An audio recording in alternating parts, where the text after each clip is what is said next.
Coming up today, we see a beach, the waiters stop dancing, we hit the pools, and Star Water sets new standards. So, let's set sail.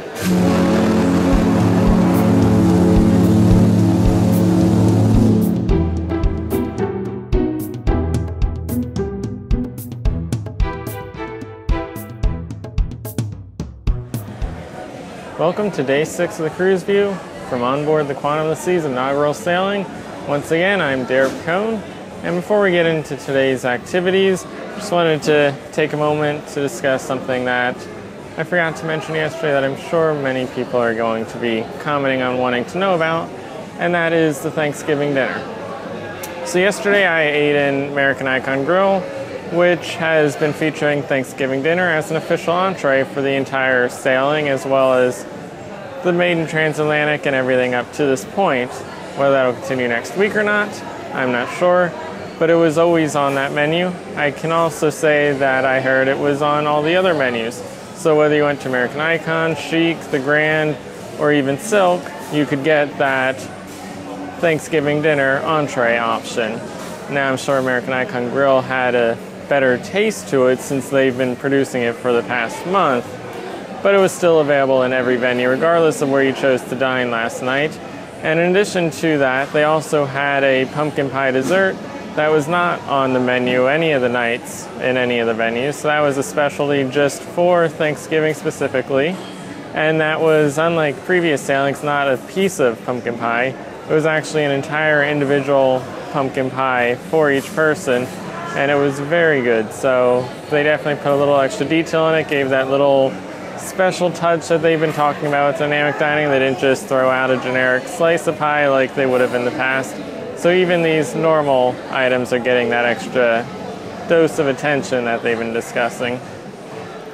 And along with that Thanksgiving dinner, to commemorate the day, everybody, regardless of where they dined, also received a glass of champagne with their dinner, just to add a little something extra to the day. So that was yesterday's Thanksgiving Day meal, and I'm sure many people were wondering about that. And I'll also be sure to annotate it on the previous video, so if you did go there, you come here, and hopefully everyone won't be commenting on what the answer to that question is anymore. So on to today now, and we'll begin once again with the top stories as we have been the past several days. And we've been talking about the technology issues, but today I'm going to ignore those. I don't think there's any use in discussing them anymore. Every day it's pretty much the same thing. So I'm done with technology and all those issues. We're going to let that go for day 8, the last day of this inaugural sailing for the Quantum, and include that in our overall review of this particular sailing and go into detail on all the different issues, different things that happen, rather than keep rehashing it every single day of this sailing. But the other top story that we have been discussing is the fact that, as I mentioned, it is the inaugural sailing. And once again, not a single mention of the word inaugural all day, as well as nothing in the cabin.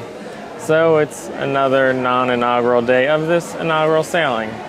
So it's definitely looking like a complete washout at this point. We're now entering day 6, and at this point, the only Quantum-related stuff we've received is a single entertainment booklet per cabin and a Quantum of the Seas inaugural season hat for every person on board. So not a whole lot, and then they've only mentioned, by my count, the word inaugural about 3 times total this sailing. So it's certainly not the big deal that it was built up to. But moving on to today in particular and what went on, it was our CocoCay Day. And unfortunately, we only got about a mile away from CocoCay for about 30 minutes this morning. We arrived around 7:30, 7:45 ahead of schedule. We were supposed to be in at 8 a.m. with the first tender at 8:30. And unfortunately, the conditions did not look favorable at the time. You could tell it was not looking good for us as the captain rotated the ship, tried to position it in a way to help shield the island from the waves and the wind, but there was no way that they could tender out of the port. And as the captain's official statement said, due to adverse weather conditions, they could not proceed with the tender operations. So unfortunately, we could not go into CocoCay today as scheduled, but we were not alone in that.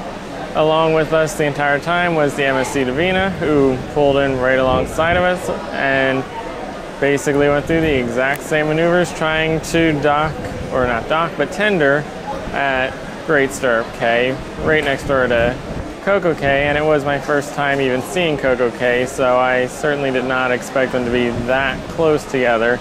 But she was right alongside of us the entire time, rotated along with us, and eventually both ships sailed off into the open waters once again, right alongside each other.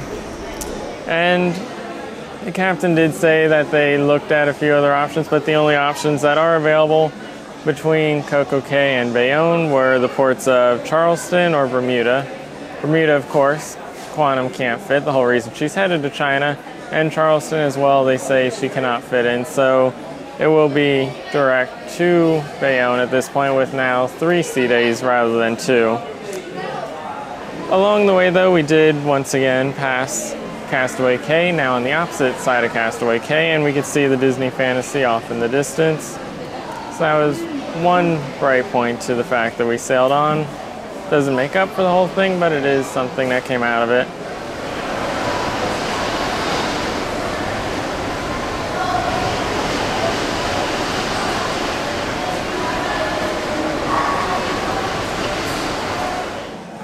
And the other thing that I was planning to discuss today was the port procedures, because we did have Port Canaveral, where we got off into an official terminal.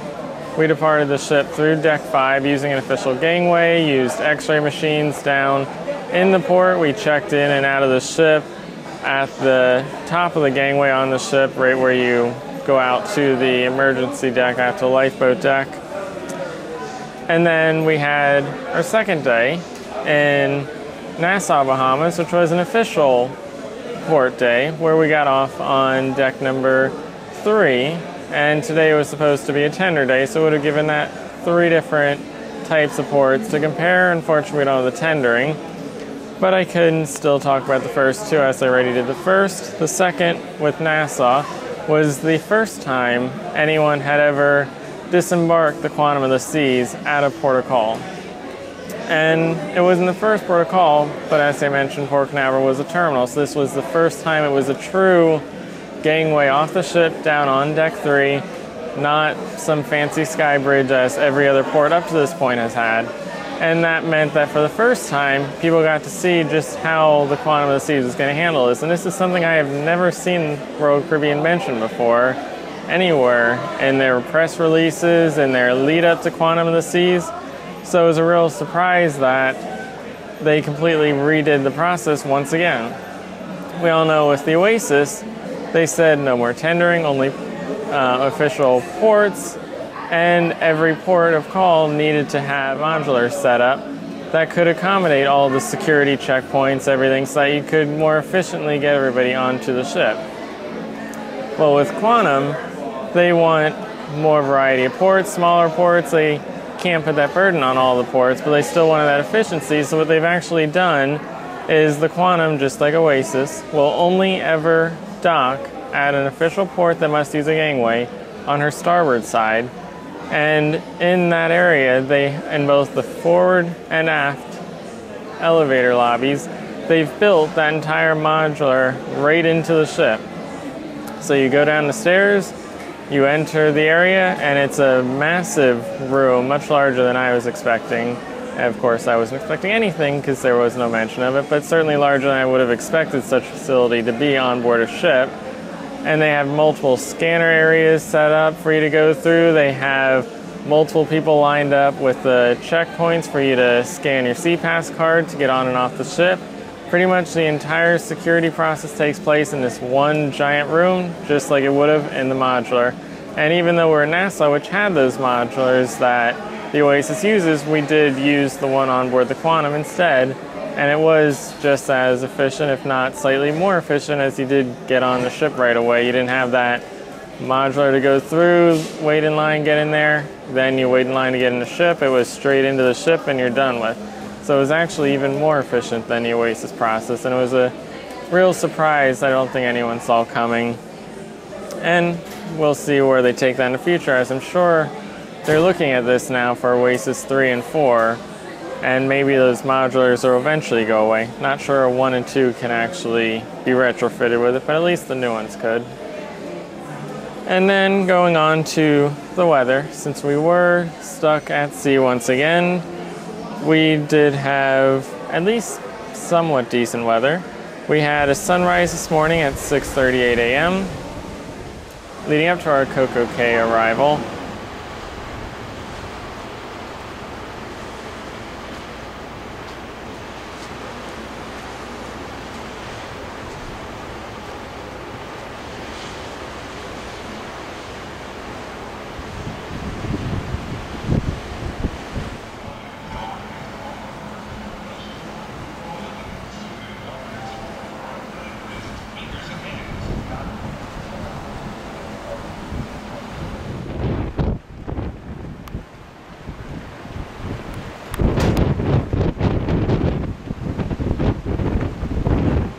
Along with the sunset at 5:20 p.m. We had a high of roughly 70 degrees and we had 5-foot seas. Unfortunately, we did have high winds today as well as partly cloudy skies, but it did also have a lot of people out of the pool, mainly because it was supposed to be a beach day and that was most people's plans, but also probably because we're going to head up north and this will likely be the last warm day that we have this sailing. Who knows what tomorrow has in store. It's coming down south. The second day at sea, of course, was not warm at all, so I think most people don't expect it to be. So moving on to the compass summary, we of course had one compass in our room last night. That was for a day in CocoCay, which could not happen. So as soon as it was known that we're moving on, Jimmy Rhodes came on the system to announce to the whole ship that there would be a new release of the compass coming out shortly. And once that was ready, he did announce it over the intercom that it was available and what the new items were in the compass, as well as sent his entire team throughout the ship with stacks of the compass to hand out. And I think they really did a good job of getting it out. As I walked through the ship, just from one end to the other, I ran into about 3 or 4 different people that were handing them out. So I think today probably had more people holding a compass in their hand all day than any other day this cruise, which is a huge accomplishment for it not being handed directly to everybody. So they certainly did a great job of getting the word out of what changes were and what else was going on, because the original compass was, as the others, empty, but as a port day, even emptier. And some of the new additions, the biggest one was that there's now a new item listed starting at noon all the way through 5 p.m. Every hour for 15 minutes was an item called a selection of robo shows, and it was essentially in 270. They lowered the robots and let them do their thing for about 12 minutes long, and it was 2 individual shows. One was a perspective demo that I think we've seen in the past. The other one was a new one I hadn't seen before with 2 dancers and boxes. So they're both pretty cool and really showed off those robots that up to this point haven't done anything beyond Star Water, and past several nights have been getting worked on, and actually I just came from 270 and they're still being worked on. So they did show them today, but there is some work. You could see a little bit when they would have 2 screens together and rotate, they would sometimes come apart, so I'm sure that's what they're working on, just getting that show tightened up a little, get all those little details smoothed out. But overall it was a great show. It was worth stopping by at least once. It was only 12 minutes and most people went to 270, had their lunch, sat, watched the show, and went on with their day. So it wasn't anything major that really took up much time. And along with that, they had, of course, new operating hours for many things, including North Star, which did operate today and went out over the side of the ship. That's possibly the first time it's done that since the 2 rides it did on day 2. It did break down several times throughout the day, but they kept getting it fixed and it continued on throughout. So that was a huge improvement from what we've seen in the past. And they also added a new item, the 60 seconds or less game show. That was scheduled for noon today in Music Hall, which wasn't the best choice of times, but I think it was more just to fill out the day a little bit. And I believe that was, in fact, the first game show held on board the Sailing. So it took them all the way to day 6 to get one of these more traditional Royal Caribbean game shows scheduled on the Compass. I unfortunately did not attend that. I went to the Flow Rider, which was only scheduled for 2 hours today. And that seems to be a typical thing for the sports crew. They're probably the most overstretched team on board this ship, with things like the bumper cars, trapeze school, the roller skating, the sports court, different sporting activities, the rock wall, ripcord, boogie boarding, surfing. They're also the ones in charge of North Star, as well as various other fitness activities around the ship. And they're even out handing out tickets for the shows and checking people in. And yet they have activities that are running from 8, 9 in the morning all the way to tonight. The Flow Rider is actually open until midnight. So overall, they're probably the most overstretched team when it comes to responsibilities and how many people they have, because you see the same ones everywhere. And that seems to be part of the problem, where certain things like the rock wall are completely ignored all day with only an hour or two window that it's open, and that seems to happen a lot this sailing. Hopefully they'll get that fixed in the future. It's not really an issue with any of the items. It's more just a matter of there are all these great things out there and just not enough people to actually work everything that they want to offer at any given time. So who knows? Maybe once there are more people on board, they'll be able to increase that staff. Not sure what the reason is, but it certainly seems like they're understaffed for what they're trying to accomplish with the sports team. And then tonight, we had at 8 p.m. the Majority Rules game show, which was scheduled on the original Compass and carried over to the new one. Unfortunately, it was a horrible time slot. It conflicted with not only a headliner show, but most people's dinners if they're trying to attend any other show. So it was a very empty event. Usually on other sailings, I've seen that show get packed. This one in Music Hall, there were a couple people on the second floor and maybe a quarter of the first floor filled. So certainly not a big crowd, but it was enough for it to be entertaining. And one of the questions that really spoke volumes of what people think about this cruise so far was the question, if you could throw one thing overboard, what would it be? To which some of the answers that got huge applause from the audience were the guy who created dynamic dining, the Royal IQ app, and the Royal Caribbean IT staff. So clearly not only are the guests and the crew in line, pretty much everybody except the executives at this point agree there's an IT problem and things just aren't up to where they should be. But then following that, I headed over to 270 and saw Starwater, which I mentioned I saw the other night from the balcony. Today I sat right down in front, and gotta say it was an incredible experience. Certainly the best show I've seen on a ship, easily outperformed Seasons of the Centrum over on the Grandeur, which was already better than, in my opinion, the Aqua Theater show on Oasis. So it was an incredible show, and what really amazed me was that you sit in the balcony, you look out, just like with Seasons of the Centrum and all those Centrum shows, your location determines your show. So up in that balcony, you see the huge Vistoramas, you see the robots. They really capture your eye, and you just watch them the whole time. You get distracted by them. You sort of see everything taking place, and you can really see the whole show.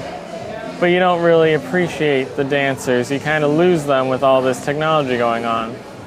When you're sitting down in that front row, the dancers are all around you.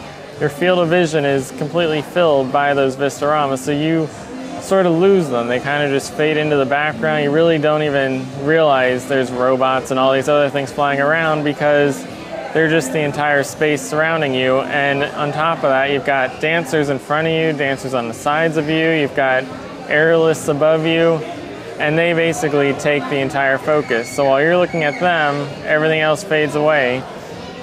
Best way to describe it is when you're watching a show, you see lights. You don't see a blue light flash and a red light flash and a light swing over from one side of the stage to the other. You just see lights, and it just adds to the atmosphere. When you're down up front like that, you really kind of lose the fact that all this technology is going on. It just kind of adds to the atmosphere and is a background, and it really changes the entire feeling of the show. It adds a lot of power. It's truly an incredible experience, and if you do go to see Star Water only one time, I'd recommend sitting up higher, because you do want to see all that technology. You want to be able to see the whole show, but if you get to go twice, be sure to sit down front the second time, because it is a completely different experience and you will not regret it.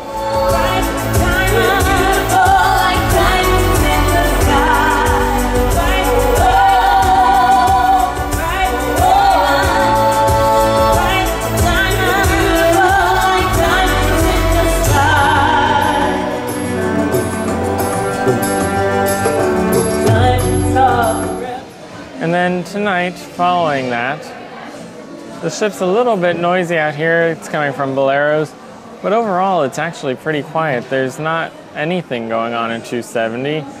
The Royal Theater is being set up for Sonic Odyssey's big premiere tomorrow, and overall it's pretty quiet. There's not much music going on. There's some in Boleros I mentioned, and there's a DJ over in Music Hall, but that's about it. So it was a surprisingly good day. We did not get CocoCay as we had hoped, which means no CocoCay tour, unfortunately. I've still never been there, but Jimmy Rhodes did a good job of getting things out there for people to do.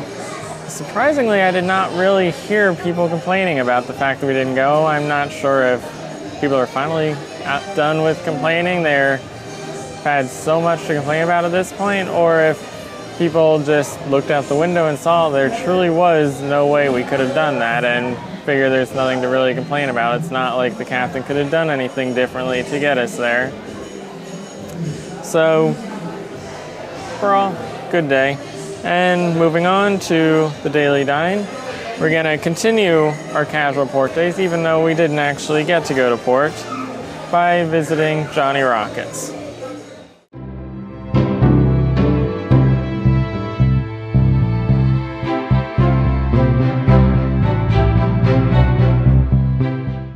Johnny Rockets, a Royal Caribbean fast food joint that's been on their ship since the Voyager class, has finally received a facelift.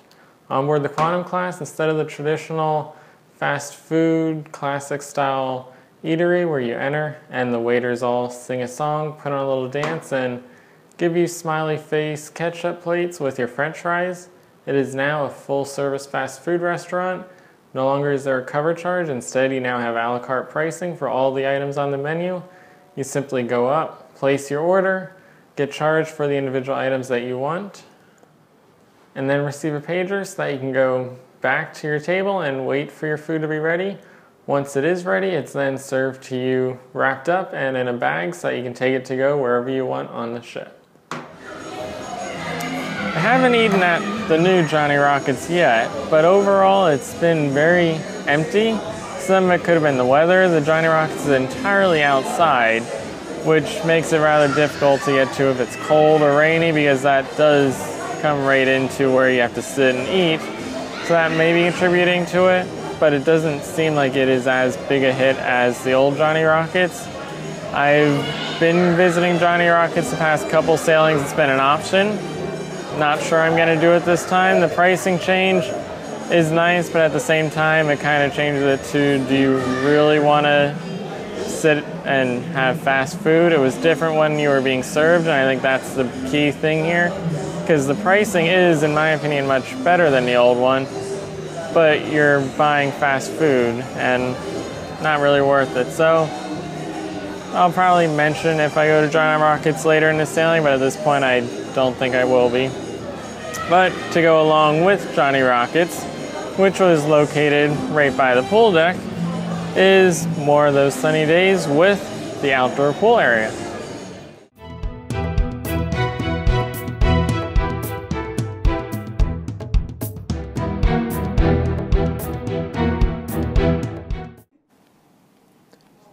The pool deck has been a dominant feature of Royal Caribbean ships for years.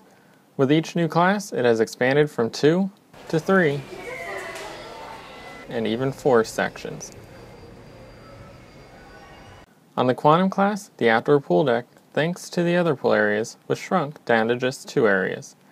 And, at the request of Richard Fain, the outdoor movie screen was later moved, making it just a single large area.